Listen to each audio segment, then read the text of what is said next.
হবিগঞ্জ শহরে আতশবাজি ফুটানো নিয়ে সংঘর্ষ, আহত ২৫। হবিগঞ্জ শহরের শায়েস্তানগরে নারী উদ্যোক্তা মেলায় আতশবাজি ফুটানোকে কেন্দ্র করে দুই দল যুবকের মধ্যে ফের সংঘর্ষ হয়েছে। আজ বিকেলে শায়েস্তানগর ও মোহনপুর এলাকার যুবকদের মধ্যে এ সংঘর্ষ বাধে।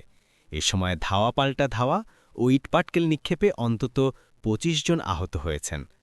পুলিশ জানায়, বুধবার বিকেলে শায়েস্তানগরে নারী উদ্যোক্তা মেলায় আতশবাজি ফোটায় একদল যুবক। এই ঘটনায় মোহনপুর এলাকার কয়েকজন যুবকদের সাথে তাদের বাগবিতণ্ডা হয়। এর জের ধরে বুধবার রাত 10:30টায় শায়েস্তানগর ও মোহনপুর গ্রামের দুই দল যুবক দেশীয় অস্ত্রশস্ত্র নিয়ে সংঘর্ষে জড়িয়ে পড়েন।